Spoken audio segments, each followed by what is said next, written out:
तो चलिए स्टार्ट करें। चलो देखो, होता क्या है कि मान लो आप घर में बैठे हो, ठीक है, और अचानक आके कोई आपको मार दे एक लपड़, ठीक है, और आप घर के तोप से मार दो उसको। आपको कितना मारा? एक लपड़। और आप दो बंदूक से हम निकाल लिए, जब बोटी बोटी कर देंगे, समझ रहे हो। चलिए एक और एग्जांपल, जैसे मान लो कि आपको एक बिस्किट खाना है, पैकेट में पैसा है नहीं, आप गए बकार की दुकान में गुमटी में और 5 रुपए का पार्ले जी चुरा लिए। हाँ, खरीदे नहीं, चुरा लिए। अब जो आदमी था गुमटी वाला, वो आपको देख लिया कि ये हमारे दुकान से बिस्किट चुरा लिया, ठीक है। अब उस 5 रुपए के बिस्किट के लिए तुरंत फोन कर दिया थाना में, हेलो बड़े बाबू जल्दी आइए, मेरे दुकान से 5 रुपए का बिस्कुट चोरी हुआ है। उसके बाद तुरंत फोन कर दिया मिलिट्री को, 10 गाड़ी मिलिट्री भेजी जल्दी से। उसके बाद तुरंत फोन किया पैरा कमांडे को, तुरंत आ जाओ, 5 रुपए का बिस्कुट चोरी हुआ है। एयरफोर्स को तुरंत फोन कर दिया, घुमाओ जी पंखा कहने हैं। समझ रहे हो, जहां देखे वहां ठोक दो। तो 5 रुपए के चलते उसने सारा व्यवस्था कर लिया, एयरफोर्स बुला लिया, पैरा कमांडर बुला लिया, बिहार पुलिस बुला लिया, मिलिट्री बुला लिया, तैरेगा थोड़ी, समझ रहे हो। अब बताओ, ये 5 रुपए के चलते करना जरूरी था? नहीं। यानी कि छोटे से कारक के लिए आपने बहुत ज्यादा तांडव कर दिया, दंगा फैला दिया झूठ मूठ के। बोलो, अब यहाँ पे छोटे से इलाका पे इतना भीड़ लगेगा तो बताओ तांडव ना होगा? खाएला हो तो 5 रुपए का बिस्कुट ला, जो देखेगा सुनेगा वो भी हंसेगा दुनिया भर के। दैट इज द एलर्जी, यही है एलर्जी, समझे। अब ये है क्या, ये मतलब इसको समझना कैसे? देखो, एक्चुअली बहुत छोटे से कारक के लिए, बहुत छोटे, बहुत ही निम्न प्रकार के कारक के प्रति जब हमारा इम्यून सिस्टम, हमारा प्रतिरक्षा तंत्र बहुत ज्यादा रिस्पॉन्स देने लगता है, बहुत ही छोटे कारक के लिए, तब क्या कहलाता है वो? एलर्जी। यानी कि हमारे प्रतिरक्षा तंत्र के द्वारा किया गया अति प्रतिक्रिया, प्रतिक्रिया नहीं, अति प्रतिक्रिया क्या कहलाता है? Allergy. Exaggerated response by the immune system, exaggerated यानी कि अति प्रतिक्रिया क्या कहलाएगा? एलर्जी।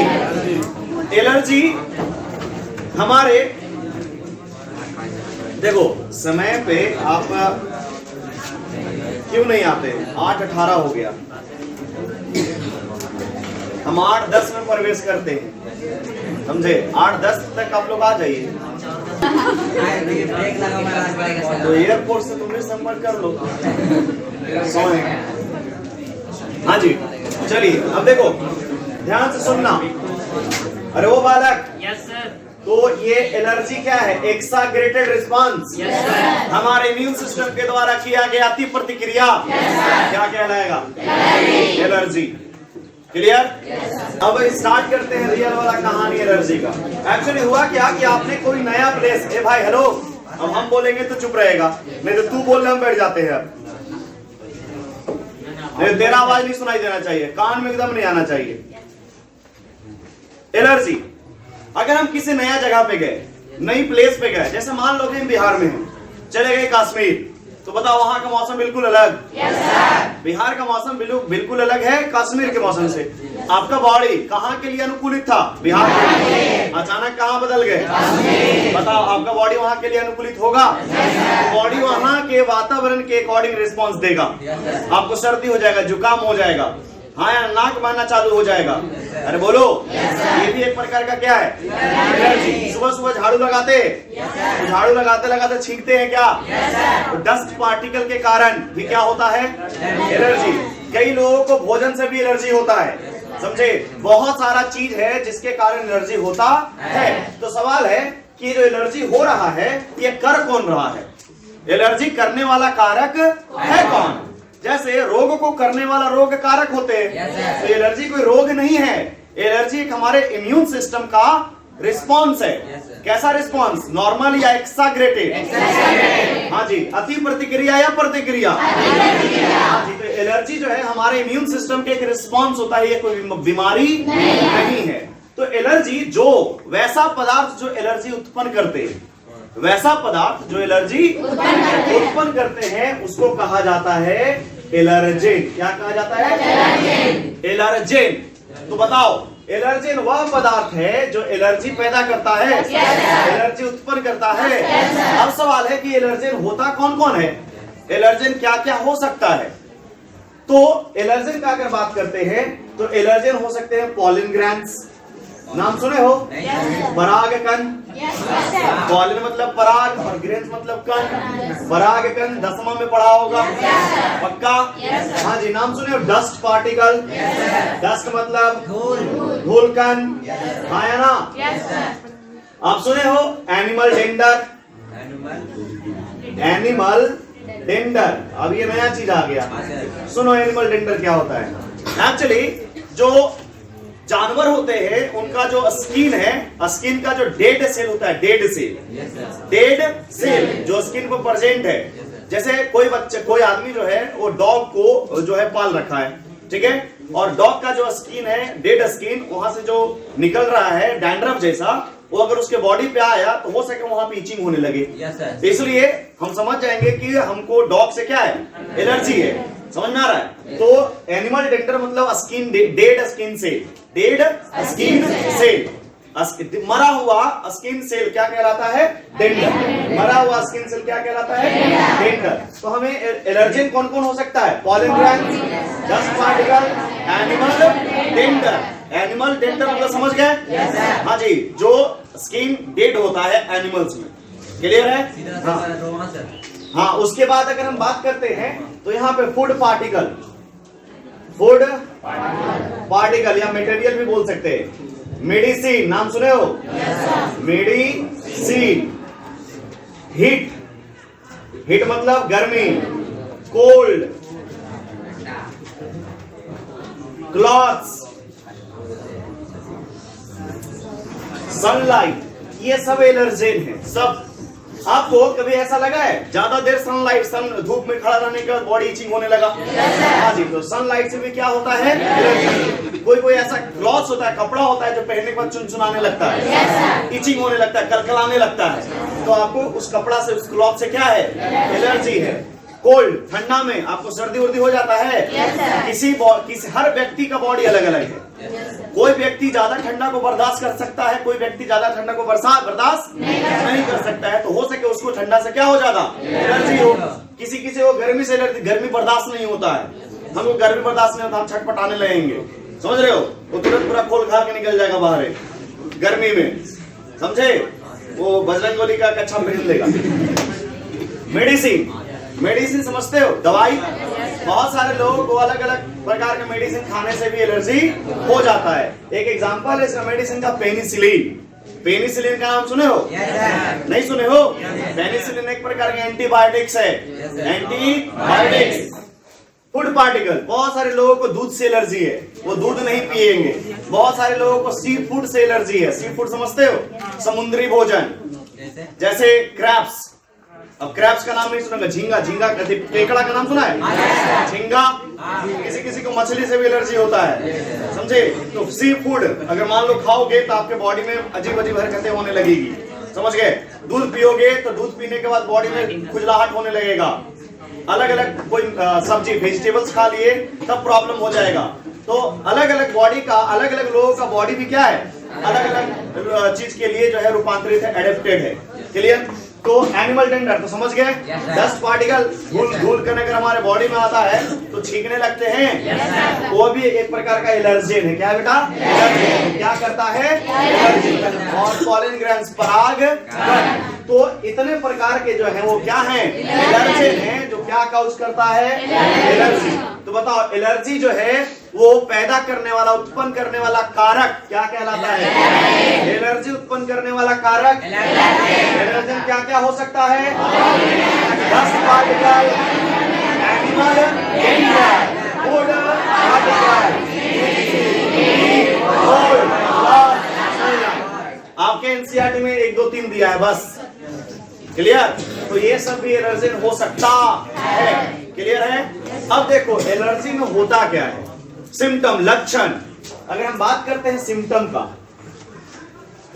लक्षण का, किसका लक्षण? एलर्जी का। तो देखो खास करके जो नॉर्मल जो लक्षण है इसका, वो लक्षण है सबसे पहला स्नीजिंग, छींकना। नाम सुने हो? सबको क्या? हाँ जी। दूसरा रनिंग नोज, रनिंग नोज, नाक का बहना। हाँ जी। तीसरा वाटरी आई, आंख से पानी आना, रोना नहीं, अपने आप आंख से आंसू निकल जाना। क्लियर? और ब्लिस्टर्स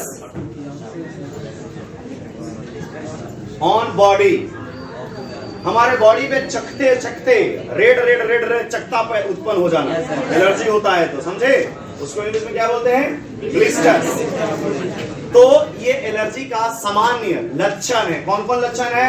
छींकना, नाक बहना, आंसू आना, बॉडी पर चकता उत्पन्न हो जाना, जिसको बोलते हैं रेडनेस, रेड लाल लाल हो जाएगा। तो ये है लक्षण, ये हो गया एलर्जी। अब बात करते हैं कि एलर्जी जो है, एलर्जी कितने प्रकार के होते हैं, टाइप्स ऑफ एलर्जी। देखो अगर हम बात करते हैं टाइप्स ऑफ एलर्जी का, तो there are lot of types, समझे? सबसे पहला अगर हम बात करते हैं एनसीईआरटी के अनुसार, तो एनसीईआरटी में केवल एक ही एलर्जी का टाइप दिया है और उसका नाम है, बोलिएगा, ब्रोंकियल आस्थमा। आस्थमा का नाम सुने हो? कभी कभी कोई व्यक्ति को सांस लेने में प्रॉब्लम होने लगती है, इसलिए वो एक प्रकार का इनहेलर फूकता है, ऐसे देखे हो, उसको बोलते हैं इनहेलर। क्या बोलते हैं? या बोलिए ब्रोंकियो डायलेटर, समझे? वो एक प्रकार का यंत्र होता है जो अस्थमा वाले पेशेंट को बहुत ज्यादा यूजफुल होता है, समझे? तो जब लंग्स का एलर्जी होगा, क्योंकि हम लोग सांस कहां से लेते हैं? इंटेस्टाइन से। सांस जो इंटेस्टाइन से लेते हैं ना, सांस लंग से लेते हैं। ये कब से? हाँ जी, हम लोग सांस कहां से लेते हैं? नाक से, लंग्स से। हाँ, तो लंग्स का एलर्जी, फेफड़ा का एलर्जी क्या कहलाता है? Bronchial asthma. एक बार बोल, ब्रोंकियल अस्थमा। एक बार और, एक बार और, इंटेस्टाइन का एलर्जी।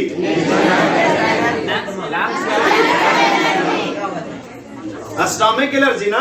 तुम लोग मूर्ख हो, जब एक बार बोल दिए तो बोल दिए। किसका एलर्जी? लंग्स का।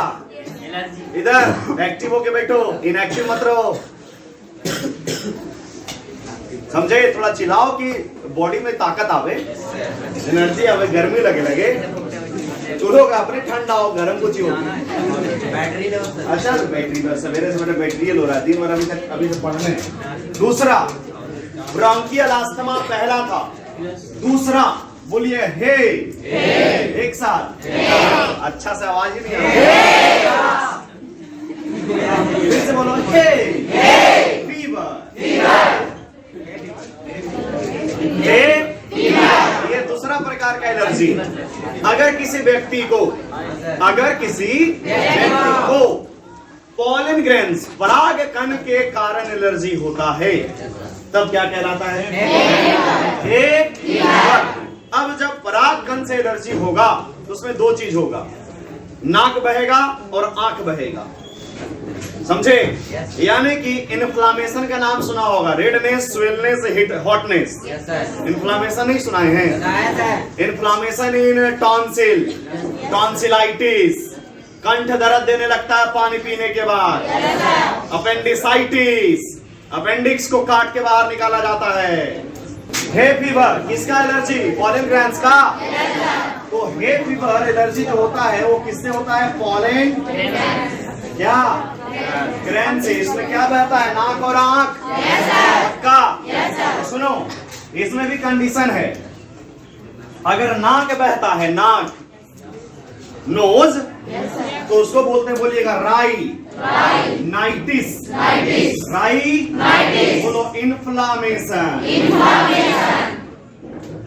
इन नोज।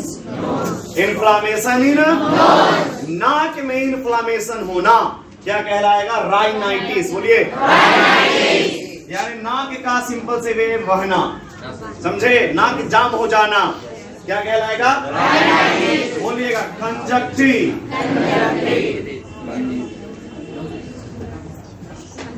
कंजक्टिवाइटिस। बोलो, फिर से बोलो, कंजक्टिवाइटिस। बोलो, बोलो, इन्फ्लामेशन इन आई। एक्चुअली पूरा नाम होगा इन्फ्लामेशन ऑफ कंजक्टिवा ऑफ आई। उतना ज्यादा दिमाग नहीं लगाओ, इन्फ्लामेशन इन आई, याद रहेगा? तो ये है फीवर में दो चीज होता है, नाक का बहना और क्लियर है? नाक मतलब राइनाइटिस और आंख मतलब कंजक्टिवाइटिस। ठीक, तो ये है फीवर का था। तीसरा नंबर बोलिएगा, एना फाइलेक्टिक शॉक। Anaphylactic shock. एक बार फिर से बोलो, एक बार और। एक्चुअली ये सिम्टम है, लक्षण, टाइप है एलर्जी का प्रकार। सबसे पहला प्रकार ब्रोंकियल अस्थमा, दूसरा, तीसरा एनाफाइलेक्टिक शॉक। समझो क्या होता है। अगर किसी भी पेशेंट को पेनिसिलिन मेडिसिन दे दिया जाए, पेनिसिलिन, और अगर वो पेनिसिलिन रक्त में चला गया, ब्लड में, तो हमारे बॉडी में एक विशेष प्रकार का सेल होता है जिसका नाम है मास्ट सेल। क्या नाम है? Mast cell. फिर से बोलो, मास्ट सेल। जब पेनिसिलिन हमारे बॉडी में जाएगा, ब्लड में चला जाएगा, तो हमारे बॉडी का मास्ट सेल एक्टिवेट हो जाता है। क्या हो जाता है? एक्टिवेट। किसके वजह से? पेनिसिलिन के वजह से। किसके वजह से? पेनिसिलिन की वजह से क्या एक्टिवेट हो गया? Mast cell. फिर से बोलो, मास्ट सेल। अब ये मास्ट सेल एक केमिकल का सेक्रेशन करेगा। This mast cell secrete a chemical known as histamine. बोलिएगा, हिस्टामिन। आवाज नहीं आया। हिस्टामिन कहां से रिलीज होता है? ये मास्ट सेल एक्टिवेट कैसे हुआ? पेनिसिलिन की वजह से। पक्का? पेनिसिलिन क्या है? मेडिसिन है। अब जब मास्ट सेल से हिस्टामिन रिलीज हुआ, तो ये हिस्टामिन का काम है हमारे जितने भी रक्त वाहिनियां हैं, रक्त वाहिनियां जिसमें क्या बह रहा है, उसको ये डायलेट कर देगा। क्या कर देगा? फैला देगा, चौड़ा कर देगा। समझे? जिसके वजह से हमारे बॉडी में ब्लड प्रेशर क्या हो जाएगा? लो। अचानक लो होगा, क्योंकि पूरे बॉडी का मास्ट सेल एक्टिवेट हो गया है। पूरे बॉडी का जो रक्त वाहिनियां है वो फैल गया है, तो हमारे बॉडी का जो ब्लड प्रेशर है वो अचानक क्या हो जाता है? कम, स्लो डाउन। बता, पतला पाइप में प्रेशर रहता है कि मोटा पाइप में? तो ये फैला के मोटा कर दिया, इसमें प्रेशर क्या होगा? अब अचानक ब्लड प्रेशर कमने के कारण आपकी फाइल निपट सकती है। क्लियर? अब फाइल निपट गई, यानी कि शॉक आ गया। शॉक, शॉक लगा, शॉक लगा, शॉक लगा। आया समझ? अब पेनिसिलिन क्या कर दिया? सब बोलो, ऐसे गुंगा ऐसा मत रहो, उड़ जाएगा, पकड़ भी नहीं पाओगे। पेनिसिलिन क्या किया? एक्टिवेट करने के बाद यहाँ से एक केमिकल रिलीज हुआ। Name of the chemical histamine. तो बोल सकते हैं सर जी, हिस्टामिन केमिकल है जो एलर्जी करवा रहा है। तो एलर्जी में कौन सा केमिकल स्रावित होता है? याद रहेगा, याद रखना। एलर्जी में कौन सा केमिकल? पक्का? और सुनो ध्यान से, इसका एक और चचेरा भाई है। किसका? जो क्या पैदा करता है? बोलना, सेरोटोनिन। नाम सुने हो? सुनाए हैं पहले। तो बोलो हिस्टामिन और एक साथ। ये दोनों क्या करवाएगा? कहाँ से रिलीज होगा? हाथ से एक्टिवेट होने के बाद ये रिलीज होगा, रक्त वाहिनियां को पतला कर देगा। रक्त वाहिनियां को, जिसके कारण ब्लड प्रेशर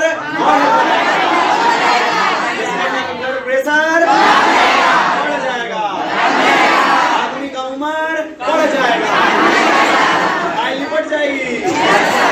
ब्लड प्रेशर कम होने के कारण गलत सलत मत याद रख लेना,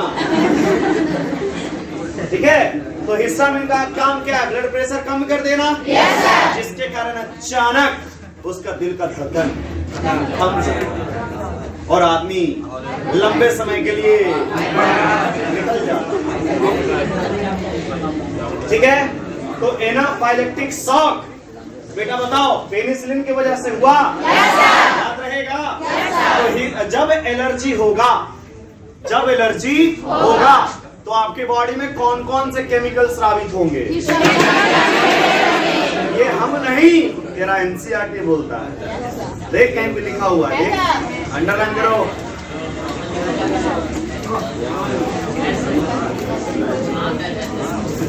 कर लिया?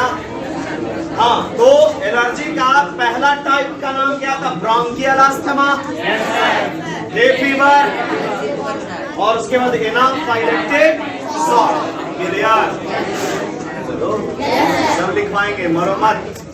चौथा नंबर बेटा, हेलो, एक चीज कॉपी में लिखवाया जाएगा, पहले समझ लीजिए। हाँ जी, चौथा नंबर, फोर्थ नंबर। हेलो वो बालक, come here, look at.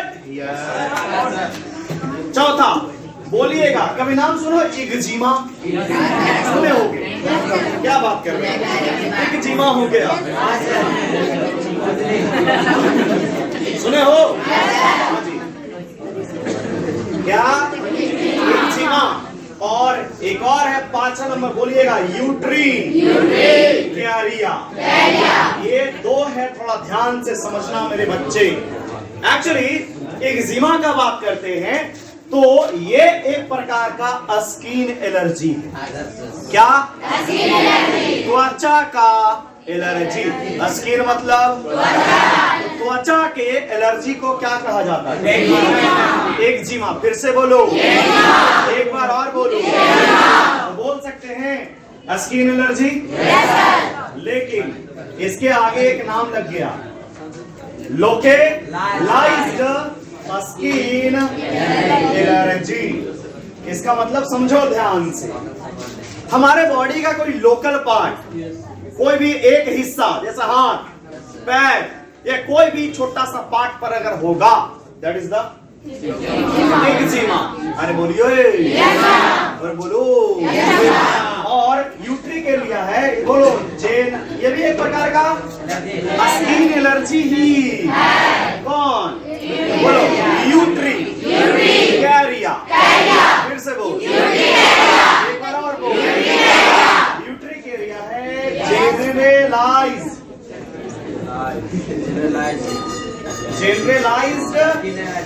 Skin allergy. जानते हो ये फूड एलर्जी भी कहलाता है। कौन? Food allergy. भोजन के द्वारा अगर एलर्जी होता है तो क्या कहलाएगा?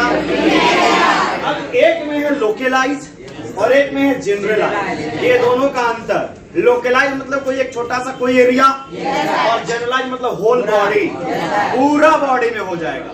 रेड पैचेस, लाल लाल रेसे हो जाएंगे, समझे? इचिंग होगा, इसे आया समझ? कहने कहने कलकलाओगे तुम समझ लो, कोना ढूंढना पड़ेगा, कोई देखे ना। समझ रहे हो कहाँ कहाँ कलकलाना पड़ेगा। हाँ इधर दे।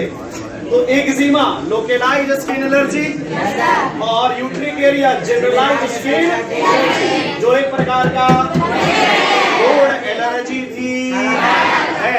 क्लियर है? चलिए, तो हमने बात किया है एलर्जी का टाइप का, जिसका नाम है पहला ब्रोंकियल अस्थमा। इसके बारे में समझाना बाकी है, क्या समझोगे? आइए समझिए क्या है bronchial asthma. Actually bronchial asthma का बात करते हैं बालक, तो होता क्या है कि bronchial asthma is a lungs allergy of lungs, allergy of lungs. ठीक, फेफड़ा का एलर्जी क्या कहलाता है? Bronchial asthma. सुनो, होता क्या है ब्रोंकियल अस्थमा में, आपको पता है कि फेफड़ा में बहुत सारे एल्वियोलाई होते हैं, कुप्पी का, जहां पे गैस का एक्सचेंज होता है, आदान प्रदान, CO2 निकलता है और ऑक्सीजन जाता है। क्लियर? गैसों का आदान प्रदान कहाँ होता है? फेफड़ा में या किडनी में? किडनी में नहीं ना, कोई बात नहीं बेटा, बोल दो, फेफड़ा किडनी में भी होता थोड़ा थोड़ा। हाँ, तो लंग्स में गैसों का क्या होता है? आदान प्रदान। ठीक है, और इसमें बहुत सारे कुपिका पाए जाते हैं, अंगूर के गुच्छा के जैसा, like a bunch of grapes. Bunch मतलब ग्रेप्स मतलब तड़मस, अमरूद, ग्रेप्स मतलब अमरूद। हाँ जी, तो सुनिए होगा क्या। हेलो बालक, फिर से ध्यान देना इधर। एक्चुअली जो बंच ऑफ एल्वियोलाई है, एल्वियोलाई का जो गुच्छा है, किसमें? लंग्स में। किसमें? लंग्स में। उसमें होता क्या है कि बहुत सारे म्यूकस ग्लैंड होते हैं। क्या होते हैं? म्यूकस ग्लैंड, बहुत सारे म्यूकस ग्लैंड होते हैं, समझे? तो सांस लेने के दौरान अगर हवा के साथ कौन चला जाए? किसके दौरान? सांस लेने के। अगर फेफड़ा में क्या चला जाए? तो फेफड़ा में उपस्थित म्यूकस ग्लैंड क्या हो जाता है? एक्टिवेट, और म्यूकस का स्रावन करना शुरू कर देता है। किसका? म्यूकस का। और आप लोग जानते हो म्यूकस क्या होता है? तरल गाढ़ा चिपचिपा। अब जो ये छोटे छोटे अंगूर के गुच्छे हैं, इसमें कौन भर जाएगा? पहले खाली था, अब क्या हो गया? अब बताओ, जब भर गया तो गैस का आदान प्रदान कैसे करेगा? करेगा? जब गैस का आदान प्रदान नहीं कर पाएगा तो सांस लेने में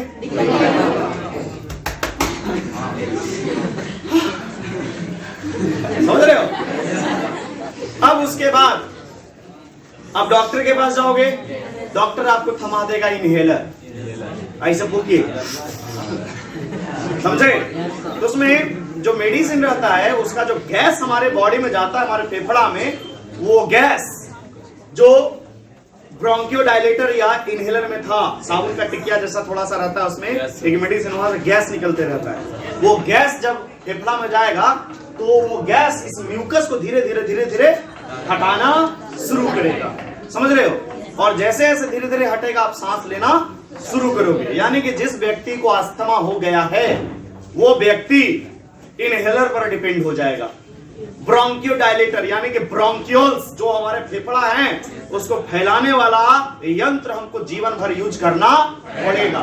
सवाल है कि आजकल के मेट्रो सिटी, बड़े बड़े शहर का अगर बात करते हैं, ध्यान से सुनिएगा, तो वहां के बच्चे बहुत वेल प्रोटेक्टेड सोसाइटी में रहते हैं। वहां के पेरेंट्स नहीं बोलेंगे बेटा तुम बाहर धूल में मत जाओ, बेटा तुम गंदे भोजन मत खाओ, समझ रहे हो? यानी कि वेल प्रोटेक्टेड सोसाइटी, उसके लिए अलग सेफ है, उसके लिए अलग से हर कुछ व्यवस्था है। हमारे बच्चे दिन भर धूले में, अरे बोलो, yes, दिन भर धूपे में कर रहे हैं काम, दिन भर पानी में पोरल है, अरे बोलो। तो हमारा बच्चा तो हर चीज से तो प्रोटेक्ट है, ऐसा ही जितना धूलकल में बैक्टीरिया था सब तो मुंह में फाक लिया, समझ रहे हो। अब जो बड़े बड़े सोसाइटी, अच्छे सोसाइटी के जो बच्चे होते हैं उनसे पूछो तो, बेटा टोमेटो खाए हो? यस अंकल, आई ईट टोमेटो। कैसा होता है बेटा? I don't know uncle. अबे तो खाया क्या? समझ रहे हो? बेटा आप पोटैटो खाए हो? Yes uncle. कैसा होता है बेटा? I don't know uncle. समझे? तो उसको बस मतलब है कि हमको खाना है। कैसा होता है? I don't know. हमारे बच्चे दिन भर आलू पका के खा रहे हैं और खेत में बैठ के टमाटर बैठ के खा रहे हैं, समझ गए? हमारे गांव में, आपके गांव में दिन भर कुटिया कट रहा है। अब जो वेल सोसाइटी में है, वेल मेंटेन तरीका से, वेल प्रोटेक्टेड तरीका से बच्चे हैं जो हमारे गांव में लाकर दूसरा दिन, ए भाई हम न रहे, तबीयत खराब हो जाएगा, हाँ बहुत दुख है। जो दिन भर एसी में रह रहा है वो कभी रह सकता है? बीमारी किसको होगा? हमको? आपको? वो बॉयल मुर्गा है, हम लोग देसी मुर्गा है। क्या देसी? आया समझ? तो अगर आप बचपन से विभिन्न प्रकार के चीजों से मिलते आए, मिट्टी से, पानी से, समझ गए, तो आपका बॉडी उसके लिए अडेप्ट हो जाएगा। आपका बॉडी जो है ऐसा नहीं कि ज्यादा पानी में लोगों की तबीयत खराब हो जाएगा, 2-2 घंटा नहा लेते पानी में। क्या लड़कों? पानी डूबे बोलर भाई सिया पानी, समझ रहे हो? तो एक कंडीशन है, बाहर वाले बच्चे एकदम चालू करेंगे, ये बोलते हैं सोवर, आहा झरा झरा झरना, समझ रहे हो? हम लोग झरना मोटर वाला बना रहे हैं जी। हम लोग का देसी एसी लगल है, देसी एसी, ठंडा में गरम, गरम में ठंडा, है कि नहीं? तो आपको बिलौती बनना है कि बिलायती बनना है? तुम ध्यान से समझ लो। बिलौती मतलब टमाटर और बिलायती मतलब समझ लो क्या होता है, ठीक है? बिलायती मुर्गा, देसी बोल। देखिए तो समझ में आया? तो आजकल जो मेट्रो सिटी के बच्चे हैं जो वेल प्रोटेक्टेड सोसाइटी में रहते हैं, उनको धूल से जीवन में मिलन ही नहीं हुआ है। हमारा पुतेरा भाई था, समझे, वो आया दिल्ली से और आई थिंक गेहूं का पेड़ लगा हुआ था, समझे? बोला ये क्या है? मंगल ग्रह से आया है। तुमको अभी तक ये पता नहीं कि गेहूं का पेड़ कैसा होता है, गति के धान के पेड़ कैसा होता है? ये तो आप पाइलर कुछ ही, अरे पौधा जो भी है, समझे? सोच लीजिए, उसको ये भी नहीं पता है कि गेहूं का जो पौधा है, गेहूं का खेत कैसा होता है। अब बताओ, वो आदमी है वही ना बोल रहे, बेटा चावल खाए हो? यस। कैसा होता है? I don't know. खाया कहेला, समझ गए?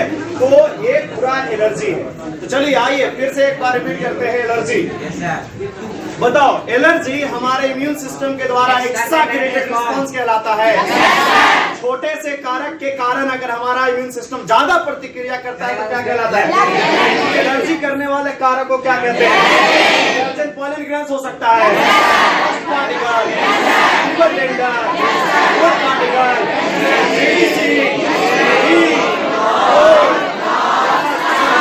ये सब एलर्जी हो सकता है जो क्या काउच करेगा। अगर बात करते हैं एलर्जी का लक्षण का तो बता, सिरिंज छींकना, बॉडी पे रेड रेड धब्बे हो जाना, ये सब सिम्टम लक्षण है किसका? एलर्जी का बहुत सारा प्रकार। सबसे पहले ब्रोंकियल अस्थमा, किसका एलर्जी कहलाता है? लंग्स का एलर्जी क्या कहलाएगा? Bronchial asthma. Head fever pollen grand से होता है, इसमें नाक आंख दोनों बहेगा, नाक बहेगा तो राइनाइटिस, आंख बहेगा तो कंजक्टिवाइटिस, एनाफाइलेक्टिक शॉक। पता पेनिसिलिन के कारण होता है क्या? पेनिसिलिन जब बॉडी में जाएगा तो हमारे बॉडी के मस्ट सेल को एक्टिवेट कर देगा, मस्ट सेल एक्टिवेट होगा तो हिस्टामिन सेरोटोनिन निकलेगा, पता रक्त वाहिनियां को पतला करेगा चौड़ा करेगा, प्रेशर बढ़ेगा घटेगा, आदमी की फाइल निपट गया, खत्म। बता इक्जिमा लोकलाइज या जनरलाइज? लोकलाइज यानी कि बॉडी के कोई एक क्षेत्र में होगा। बताओ, ये भी एक प्रकार का स्किन एलर्जी है। बताओ, यूट्रिक एरिया एक प्रकार का जनरलाइज, पूरे बॉडी में होगा। ये एक प्रकार का फूड एलर्जी भी है। हाँ या ना? एलर्जी पूरा खत्म।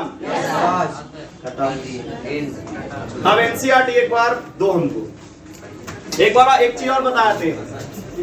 एलर्जी ठीक करने के लिए अगर एलर्जी इस केमिकल से हो रहा है, हिस्टामिन से और सेरोटोनिन से, तो एलर्जी ठीक करने के लिए भी केमिकल होगा।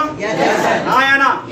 तो हिस्टामिन को रोकने वाला एंटी हिस्टामिन, हिस्टामिन को रोकने वाला एंटी हिस्टामिन। एड्रेनलिन और नॉन एड्रेनलिन का नाम सुना है? अरे एपिनेफ्रिन, नॉन एपिनेफ्रिन। तो एड्रेनलिन हार्मोन भी यूज होता है एलर्जी ठीक करने के लिए। और एक और है स्टेरॉइड्स, नाम सुने होंगे। तो तीन चीज बोलो, पहला anti histamine, anti histamine, adrenaline और स्टेरॉइड। ये तीन केमिकल यूज होते हैं एलर्जी ठीक करने के लिए, और ये दो केमिकल एलर्जी काउज करता है, एलर्जी को करता है। क्लियर? तो ये पूरा एलर्जी आपके एनसीईआरटी में लिखा हुआ है। तो